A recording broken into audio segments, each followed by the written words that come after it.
हे जे आपण दम्यासाठी स्प्रे वापरतो तर ह्याच्यामध्ये तुम्हाला इथे एक आकडा दिसेल। हा आकडा 200च्या आसपास असेल, कारण हा आम्ही नवीन स्प्रे आणलेला आहे। तसंच हा दुसरा स्प्रे आहे, याच्यात दुसरं औषध आहे, याच्यामध्ये 120चा आकडा दिसतो आहे। तर हे जे आकडे आहेत नवीन स्प्रेमध्ये हा आकडा दिसतो। आपण जसं जसं स्प्रे वापरू, एकदा दाबलं की इथं आकडा कमी होईल, अजून दाबलं की कमी होईल, असं करत करत याच्यामध्ये 0 पर्यंत आल्यानंतर आपल्याला हा स्प्रे फेकून द्यायचा आहे आणि नवीन स्प्रे घ्यायचा आहे। कधी कधी याच्यामध्ये असंही होतं की 0 जरी आलं तरी त्याच्यातून औषध येत असतं।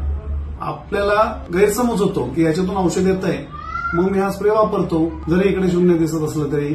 पण तसं नाही, जेव्हा इथे 0 येतं त्याच्यात औषध संपून जातं, पण त्याच्यामध्ये प्रोपेलर नावाचं अजून एक केमिकल असतं, जे केमिकल अंडर प्रेशर भरलेलं असतं। तर ते केमिकल फक्त नंतर येत राहतं, औषध संपून जातं जेव्हा हा आकडा 0 वर येतो तेव्हा। म्हणून जेव्हा तुमचं इनहेलरचा आकडा 20 वर येईल तेव्हाच तुम्ही नवीन इनहेलर आणून ठेवा, कारण हे सगळे औषधं आपल्याला इमर्जन्सीमध्ये लागत असतात आणि हा इनहेलर आपल्याला कायम घ्यावा लागतो।